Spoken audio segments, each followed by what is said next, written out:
Hey, what's up, everybody? This is Life Coach D coming at you, and I'm coming at you with an update on the story that I spoke about yesterday concerning my buddy Walter Bernard.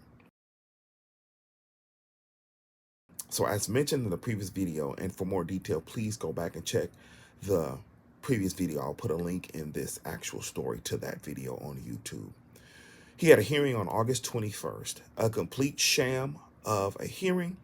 The judge was asked to be recused because of a federal filing that was filed by Walter and his law team against this judge because of civil rights violation and also seeking monetary damages and for immediate harm to be stopped.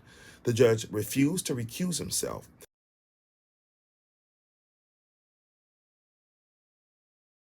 There was a 3-hour hearing where there was a lot of cynicism.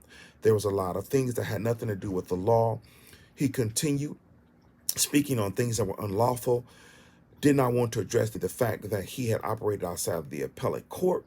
And basically, Walter was sat in that place, held in shackles, forced to make a decision, which he settled. Prior to this, Walter had been trying to settle. And before he was actually in prison the second time, he looked at the prosecuting attorney and said, "Chris, help me out here." The guy looked at him and said that there had never been any negotiations. So Chris Callahan, seen here,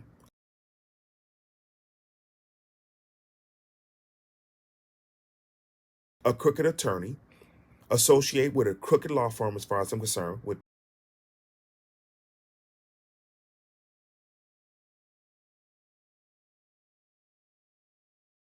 called Tucker and Ahrensberg, as I mentioned before, who have been found and known to have contributed to Philip A. Ignacci's campaign. Philip A. Ignacci, once again seen here, the crooked judge that we're talking about, the unlawful judge, and the judge who refuses to follow the law, more so than just wanting his way and his opinion to overrule the law. As mentioned in the previous video, Walter wanted to obey the law, and typically when a case is filed and an appeal is filed on a case, everything stops until that appeal is recognized or dealt with. Had not been done. All of that to say, up to date, Walter is still in jail. I talked to him this morning. The judge, after Walter settled the case and wrote a check, said, "We don't trust you, and you're going to remain in jail until the check clears." This is completely unheard of. And as I mentioned before, this is in Pittsburgh, Pennsylvania, a very racist area and a very systemically unjust place. So, since Philip A. Ignacci wants to be cynical and crack jokes during a very, very traumatic experience for Walter in the courtroom, we're going to let everybody know what goes on in his courtroom, and he's going to go viral.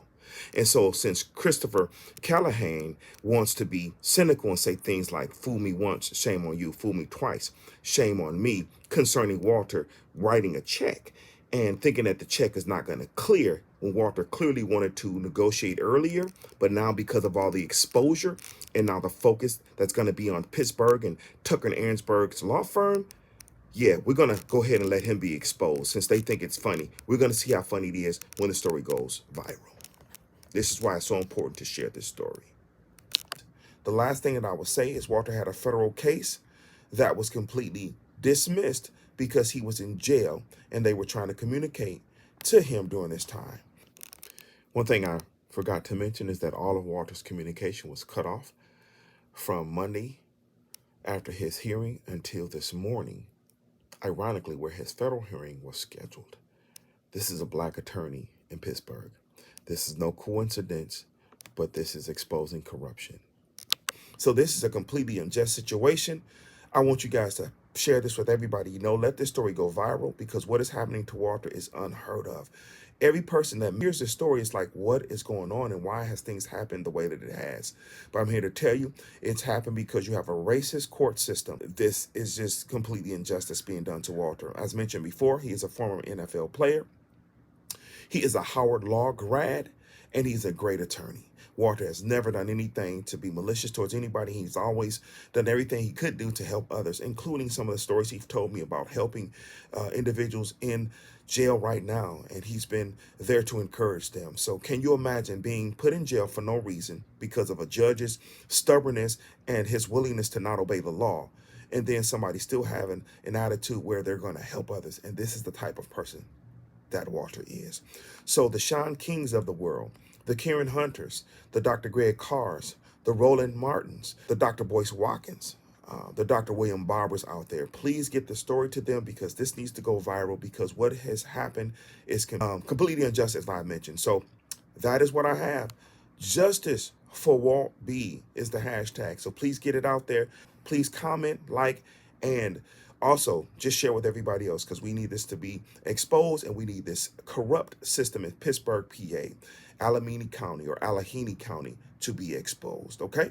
That is what I have. Remember, your lives are very valuable. Also, remember that Walter's life is very valuable. Much love. God bless. Peace be the journey. Justice for Walt B. And let this go viral. Have a good one.